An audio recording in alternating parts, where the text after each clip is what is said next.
The 2016 Indianapolis 500, branded as the 100th Indianapolis 500 presented by Pengrade Motor Oil for sponsorship reasons, took place on Sunday, May 29, 2016, at the Indianapolis Motor Speedway in Speedway, Indiana. It was the premier event of the 2016 Verizon IndyCar Series season. 24-year-old rookie Alexander Rossi of Andretti Herta Autosport won the race on fuel mileage over Carlos Munoz and Josef Newgarden. Two-time winner Juan Pablo Montoya entered the race as the defending champion. The 2016 race marked a milestone as the 100th running of the Indianapolis 500. The race came 5 years after the event's centennial era, a 3-year-long commemoration which celebrated the 100th anniversary of the opening of the circuit, and the 100th anniversary of the first Indy 500. The 2016 running was the 99th scheduled 500-mile race of the Kanaan, as the 1916 race was scheduled as a 300-mile race. The month of May activities at the Speedway opened May 14 with the third annual Grand Prix of Indianapolis. Indianapolis 500 practice began on Monday, May 16. Time trials were held on May 21, 22, with James Hinchcliffe winning the pole position. Carb Day, the traditional final practice session, and the annual Pit Stop Challenge, was held May 27. Race background. Going into the race, Simon Pagenaud of Team Penske has mostly dominated the first 5 races of the 2016 IndyCar season. He finished second in the first 2 races, St. Petersburg and Phoenix, and won the next 3 races, Long Beach, Alabama, and the Grand Prix of Indianapolis, to take a significant lead in the championship points standings. The most discussed issues in the weeks leading up the race involved the ongoing development of aero kit regulations, and the competitive balance between the 2 engine manufacturers, Chevrolet and Honda, after 3 major crashes in 2015, in which cars flipped over and became airborne. Series officials attempted to address the situation by adding dome skids, aerodynamic devices, affixed to the under trays of the cars, designed to keep the cars on the ground during a crash. This rule change was met with some resistance, particularly from the Honda teams, after testing revealed them to be unsettling to the car's handling. After practice opened, however, the issues appeared to have been mostly resolved. None of the crashes that have occurred during practice or qualifying saw the respective cars flip over. With respect to the engine competition, Chevrolet entered the month having swept all 5 race wins and all 5 race pole positions. In addition, Chevrolet had noticeably outperformed Honda in the 2015 race, sweeping the top 5 spots in qualifying, as well as the top 4 positions on race day. After practice opened, however, Honda teams led the speed chart on 3 of the 4 days. One day was rained out, and also secured the pole position, Honda's first Indy 500 pole since 2011. Early in the month of May, Speedway officials announced that the grandstand seating for the race had sold out. It marks the first sellout since before 2003. On May 25, Speedway officials announced that the race had reached a total sellout with all general admission tickets sold. In addition, it was announced that for the first time since 1950, the race would not be blacked out for the local audience. Entry list. Helio Castroneves is a 3-time winner of the Indianapolis 500 and 4-time pole position winner. Matthew Brabham, son of Jeff Brabham, and grandson of Sir Jack Brabham, entered with KV Racing Technology. Brabham became the third-generation driver to qualify in Indy 500 history. The previous 2 were Billy Vukovich III and Marco Andretti. The car carried No. 61. Sage Carrone drove for Dreyer and Reinbold Kingdom Racing in the No. 24 Gas Monkey Energy, Havoline-sponsored Chevy. Buddy Lazier drove for Lazier Partners Racing. The 2016 running marked the 20th anniversary of Lazier's Indy 500 victory. Alex Tagliani drove for A.J. Voigt Enterprises. Tagliani drove the No. 35 car in honor of Voigt's record of 35 consecutive starts in the race as a driver. Oriol Servia drove a third entry for Schmidt-Peterson Motorsports. The Honda-powered car featured No. 77 and was in conjunction with Muratti Racing. Stefan Wilson drove for KVSH Racing. Stefan is the younger brother of Justin Wilson, who was killed in a racing incident at the ABC Supply 500 in August 2015. The car carried No. 25, a tribute to the number Justin drove in the 2015 season. Regulations and rule changes. Minimum car weight was increased from 1,580 pounds to 1,610 pounds to accommodate enhancements made to the suspension wheel-wing energy management system, SWEMS. Rookie orientation was revised for 2016. Each rookie driver was required to complete the following 3 phases: 10 laps at 210 to 215 miles per hour, 15 laps at 215 to 220 miles per hour, 15 laps at over 220 miles per hour. The changes represented an increase of 5 miles per hour as compared to the previous year. All cars utilized a uniform E85 fuel mixture. Previously, Chevrolet entries were allowed an additive. Domed skid plates and rear wing beam flaps were made mandatory. Domed skids were affixed to the underside of the chassis, designed to reduce the chance of cars becoming airborne during a crash. Rear wing beam flaps deploy during a spin or when the car is traveling backward and disrupt the airflow to create downforce and reduce the chance of a car becoming airborne. Each entry was allowed 36 sets of tires. Firestone. Total. For practice, time trials, and for the race. This remained the same from 2015. The special compound red tires are not used for oval events. Engines were permitted 130 kilopascals of turbocharger boost during practice from May 16, 20. Cars were allowed 140 kilopascals of boost on Fast Friday practice, and during time trials, the boost level reverted to 130 kilopascals for carb day and race day. Sponsorship. For the first time in race history, the Indianapolis 500 had a presenting sponsor. The Pengrade brand of the Lebanon, Indiana-based DA Lubricant Company. DA Lubricant has had a long history of involvement in the Indianapolis 500, having historically sponsored teams at the race in the late 1950s, and being a current associate sponsor of Rahal Letterman Lanigan Racing. Although terms of the deal were not officially announced, the Indianapolis Star reported via sources that it is a 3-year deal valued around $5 million. Pre-race ceremonies. Schedule. Testing and rookie orientation. Manufacturers' tests, Tuesday, April 5th. 4 Chevrolet teams and 1 Honda team conducted a private test at the Speedway on Tuesday, April 5th. The test was primarily to evaluate dome skids, a titanium safety device affixed to the underside of the chassis intended to reduce the chance of cars becoming airborne in a crash.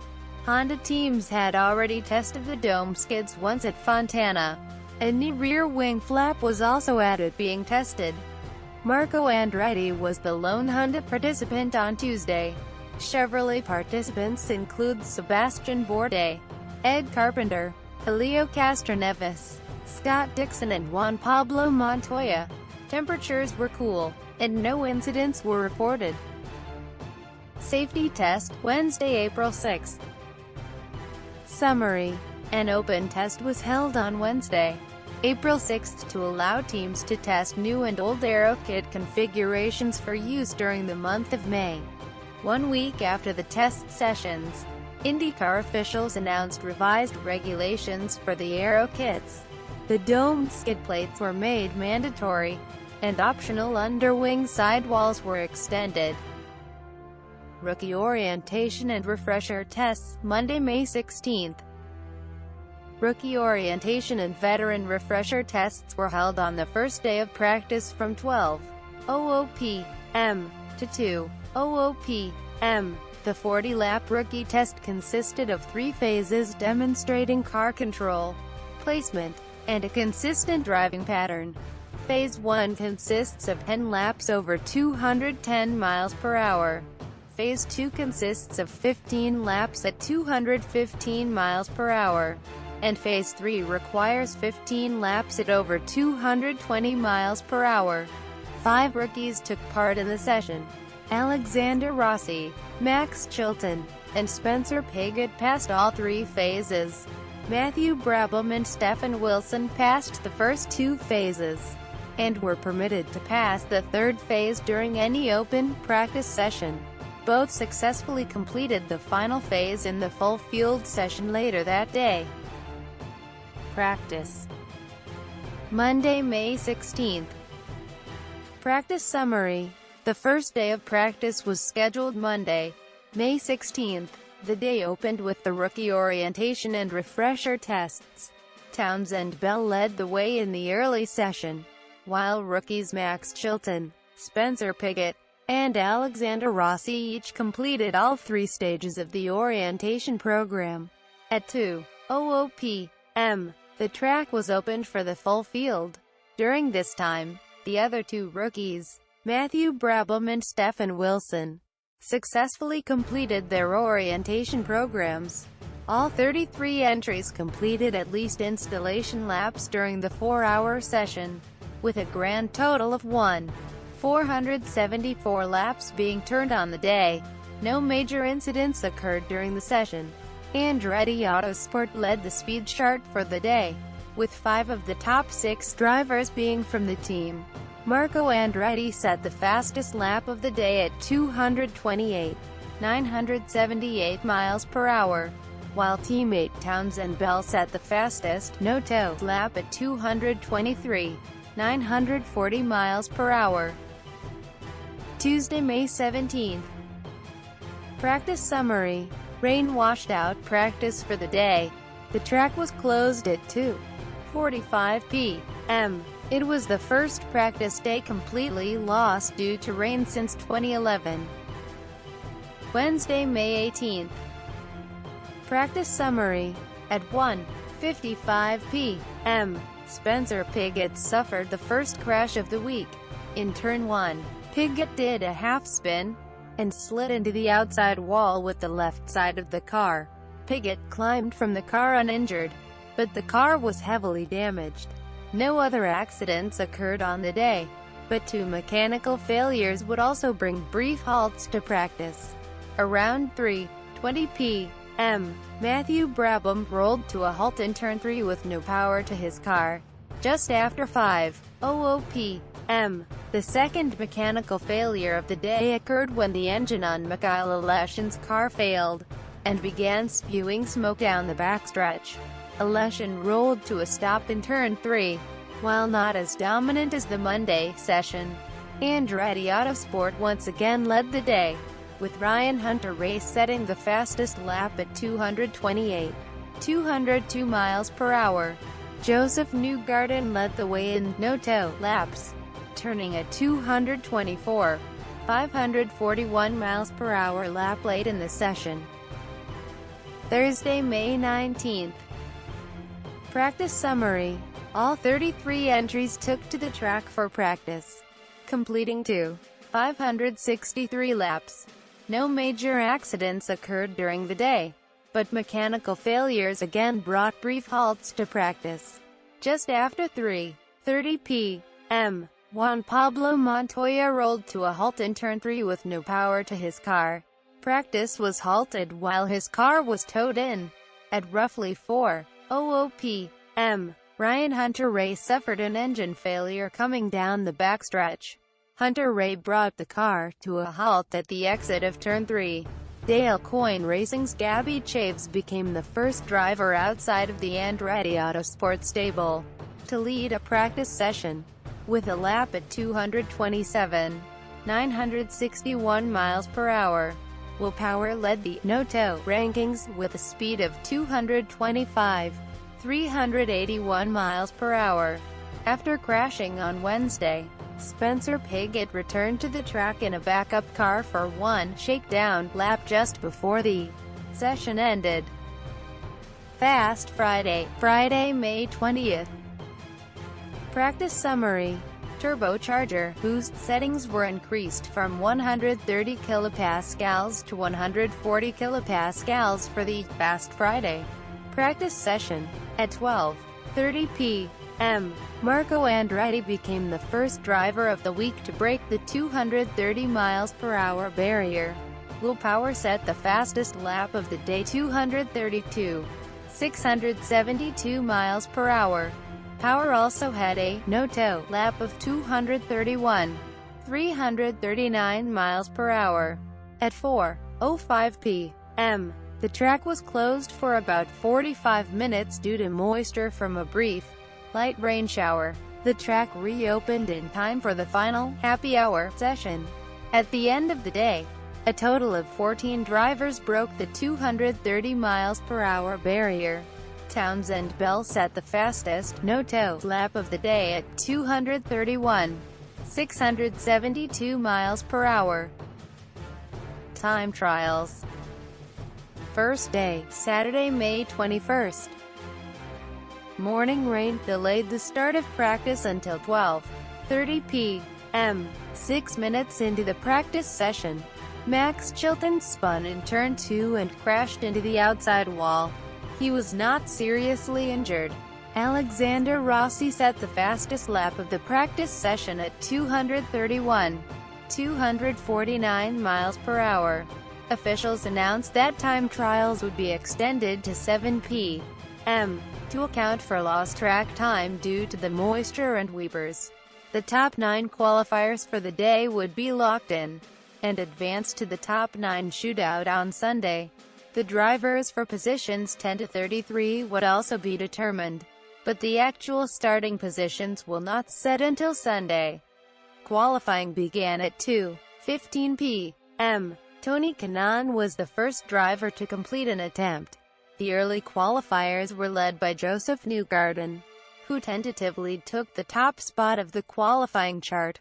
Rising track temperatures and wind gusts in Turn 1 were making qualifying runs challenging for drivers.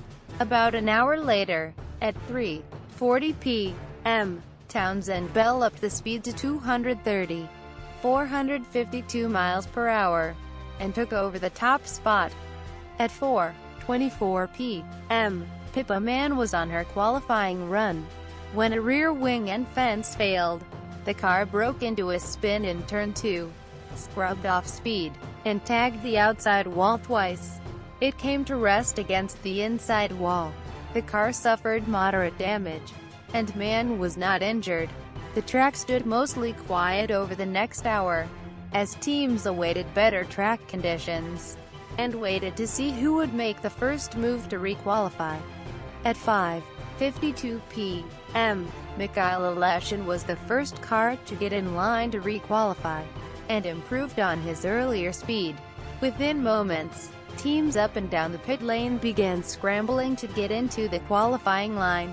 Teams could elect to get into one of two lines. The normal qualifying allowed drivers an opportunity to requalify, but if they did not improve, they could revert to the earlier speed. The fast track line allowed drivers to move directly to the front of the queue, but at the expense of withdrawing their earlier speed. Helio Castroneves set the tone for the final hour, moving to position 1 with a speed of 230.500 miles per hour.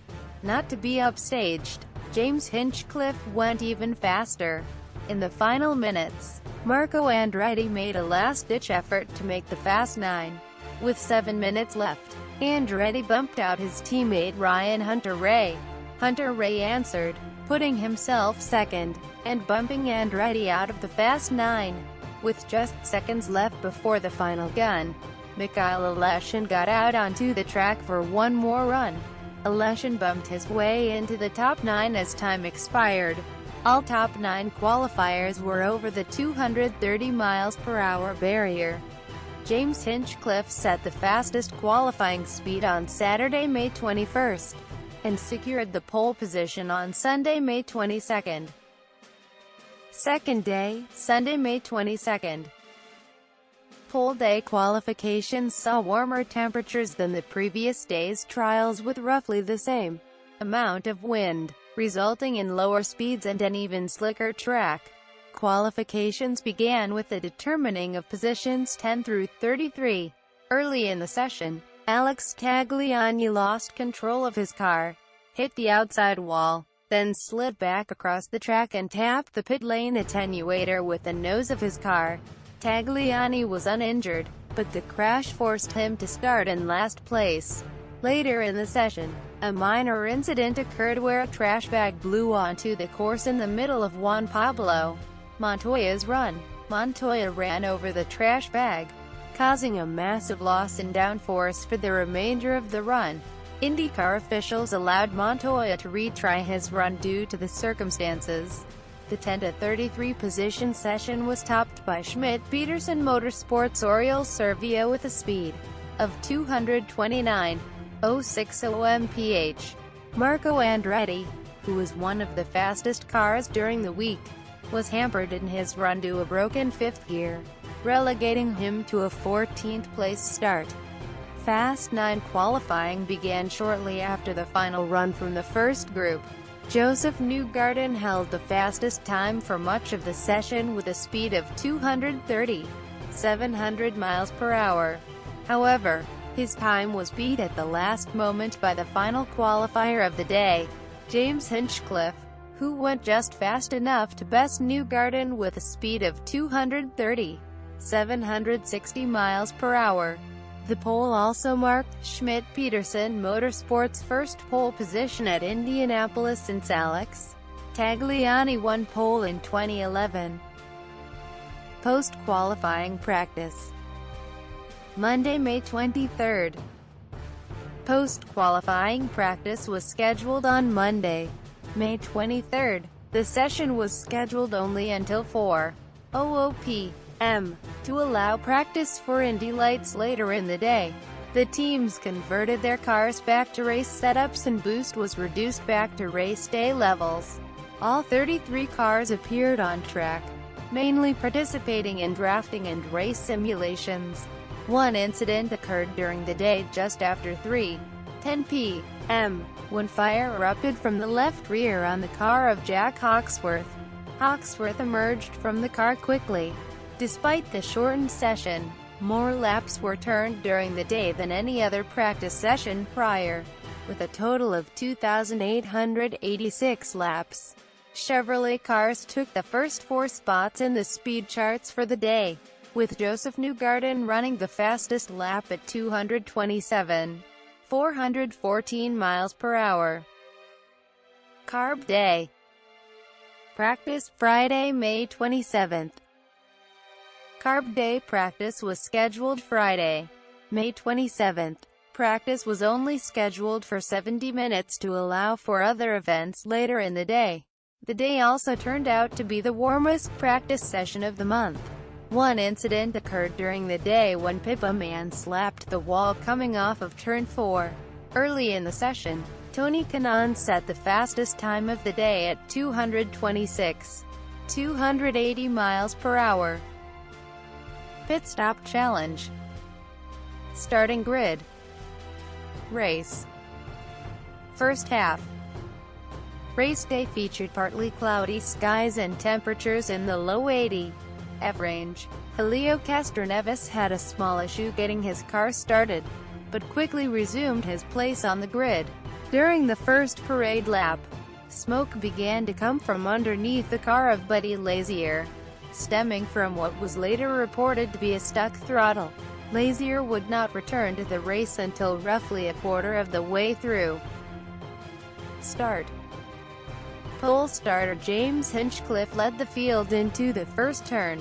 but was passed on the backstretch by Hunter-Reay, who led the first lap of the race.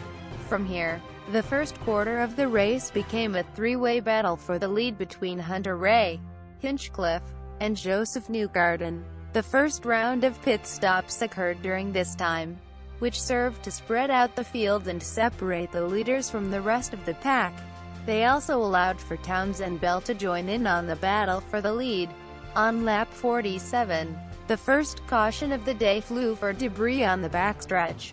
During the ensuing pit stops, an incident occurred when Will Power pushed Tony Kanaan against the pit lane wall while exiting his own pit stall. Power was penalized for the incident and sent to the rear of the field. Second quarter. Green flag racing resumed on lap 54 with Hunter-Reay in the lead. The battle between him and James Hinchcliffe resumed with the two swapping the lead regularly. The battle was interrupted on lap 64 when defending champion Juan Pablo Montoya lost control of his car in turn 2 and hit the outside wall. This marked the first time that Montoya failed to finish an Indy 500. Pit stops again occurred during this yellow. A second pit lane incident occurred when Simon Pagenaud, who had been running well up in the field, bumped into the car of Michael Aleshin while leaving his pit box. Pagenaud, just as his teammate Will Power, was sent to the back of the field for the incident. During the pit stop sequence, Will Power elected to stay out, giving him the lead. The race was attempted to be resumed on lap 71, but reports of moisture briefly delayed the restart. The race went back green on lap 74, where Will Power was quickly shuffled back by James Hinchcliffe and Hunter-Reay, who once again resumed their duel for the lead. At roughly lap 90, Helio Castroneves joined the leading group and inherited the lead for the first time on lap 92.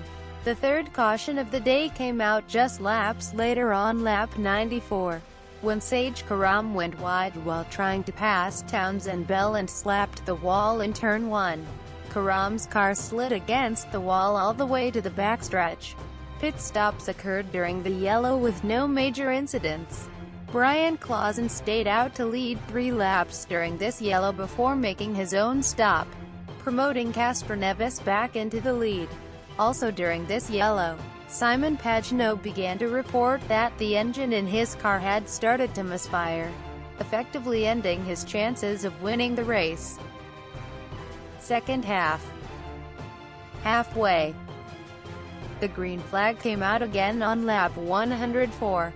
Helio Castroneves led for the opening few laps after the restart, but soon fell behind Hunter-Reay, Towns and Bell, and Tony Kanaan. These three would fight for the lead for the next several laps, swapping positions regularly. On lap 115, the fourth caution period of the race occurred when the rear suspension on the car of Michael Aleshin broke, sending him spinning into the turn 1 wall. Connor Daly was also collected in the incident after spinning in an attempt to avoid Aleshin's car. Daly retired from the race due to the incident, while Aleshin would eventually return after many laps of repair. Yellow flag pit stops during this caution period brought one of the most pivotal moments of the race, as cars exited the pits. Previous race leader Towns and Bell, attempting to gain position, contacted with Helio Castroneves, sending Bell into a spin that collected Hunter-Reay. Bell and Hunter-Reay would both fall off the lead lap due to the incident, while Castroneves was not greatly affected. During these pit stops, Alex Tagliani and Alexander Rossi elected not to pit, putting them off sequence from the rest of the field. Racing resumed on lap 121 with Alex Tagliani in the lead. The battle for the lead became a battle between Tagliani and Alexander Rossi for roughly 15 laps, before both drivers had to come in for their own pit stops. This handed the battle for the lead back to Helio Castroneves and Tony Kanaan. On lap 149, Castroneves and Kanaan appeared to be leading what would be another round of green flag pit stops. However, just as both reached their pit boxes, The fifth caution of the day occurred when a tire from Buddy Lazier's car came off the car and onto the race surface in Turn 2. Lazier would retire from the race due to damage caused from trying to drive with only 3 wheels. Yellow flag pit stops would once again occur, cycling Castroneves and Kanaan back to the front of the field. Several cars would be sent to the rear of the field during this caution for entering a closed pit lane in order to have emergency fuel service. Fourth quarter. Racing resumed on lap 158 with Helio Castroneves in the lead, but Tony Kanaan took the lead almost immediately. A four-way battle for the lead ensued as Castroneves and Kanaan were joined by Josef Newgarden and James Hinchcliffe. On lap 161, Castroneves's chances of winning were dashed when J.R. Hildebrand clipped the left rear bumper pod on Castroneves's car, forcing him to the pit to make repairs. Castroneves caught a small break, though, when the sixth and final caution of the race flew just 2 laps later after Takuma Sato hit the outside wall at the exit of Turn 4. Believing all cars would need to stop again, most drivers made yellow flag pit stops. The green flag flew once again on lap 167.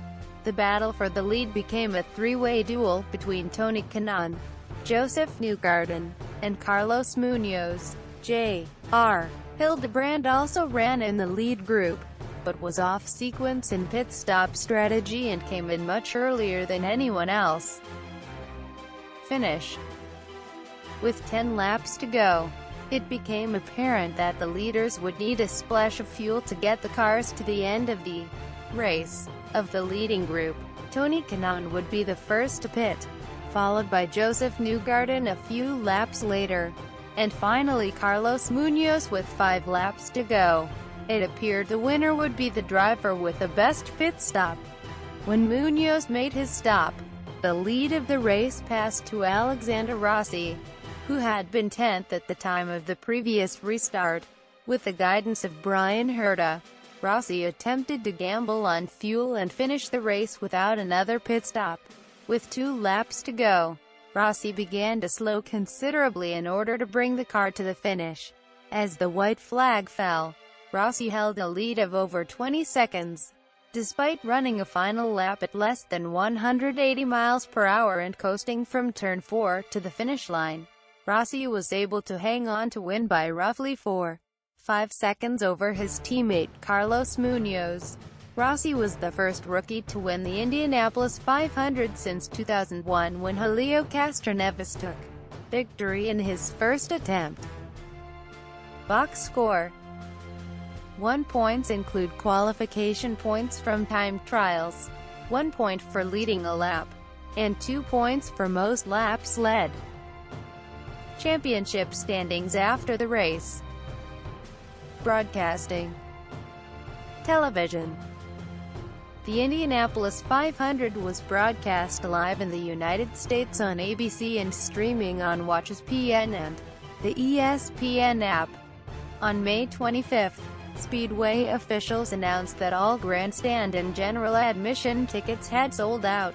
As a result, the local television blackout of the ABC network telecast was lifted for the first time since the race went to live flag-to-flag coverage in 1986. For Indianapolis viewers, it was the first time since 1950 that they were able to watch the race live on local television. The 1949 and 1950 races were broadcast locally on WFBM-TV, but Speedway officials barred live television coverage after 1950 out of fear that such broadcasts would cut into live attendance. The race was also aired in Spanish through ABC's SAP channel in the United States and Puerto Rico, and on ESPN in all of Latin America, except for Brazil, called by André Segula and Alex Pombo. The race was also aired in Portuguese through the Band and Band Sports channels in Brazil, called by Te Acuto Jose and former IndyCar driver Felipe Jafone. Radio. The race was carried live by the IMS radio network. Part of the Advanced Auto Parts IndyCar radio network, Paul Page announced his retirement from the crew, and handed over play-by-play duties to the new voice of the 500, Mark Jaynes. Page, and fellow former chief announcer Bob Jenkins, took part in the pre-race coverage. Page called the pace laps and the start of the race, then handed the call over to Jaynes for the completion of the first lap. Jenkins recorded commentary for the pre-race, then spent the day at his normal role on the public address announcing team.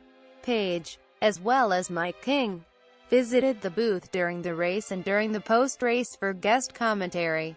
The pre-race coverage was extended from 1 hour to 2 hours, with the first hour celebrating the 100th running with recaps and highlights of past races. With Jaynes moving from his longtime position in Turn 3 to the Pagoda booth, the announcing crew shuffled slightly from previous years. Jake Query, previously a pit reporter, and then the Turn 2 reporter, took over the Turn 3 position. Nick Yeoman, also previously a pit reporter, took over the Turn 2 location. Historian Donald Davidson celebrated his 52nd year as a part of the broadcast, and Jerry Baker his 43rd. This was Baker's 29th year reporting from Turn 1, which is believed to be the second longest tenure of any reporter in one of the turns, second only to Jim Shelton in Turn 4. Newcomer Rob Howden joined the crew in the pits. Dave Wilson returned to the crew, this time monitoring the race coverage and impressions on social media. No reporters were specifically assigned to the garage area and/or track medical center, but pit reporter Rob Howden made one roving report at each location. During the broadcast, the commercial out cues were recited by Jaynes and the historical chief announcers, like 2009, 2011 to 2013. During commercial breaks, the classic Stark and Wetzel whistle jingle was also used, as well as a classic Stark and Wetzel commercial, reflecting the famous former sponsor of the network from the 1950s and 1960s. Sponsor guests include Mark Roos, GM, Dale Harrigal, Firestone, James Verrier, Borg Warner, and Speedway president Doug Bowles. 1070 The Fan broadcast nightly beginning May 2nd with Trackside with Kurt Cavan and Kevin Lee, followed by Donald Davidson's The Talk of Gasoline Alley.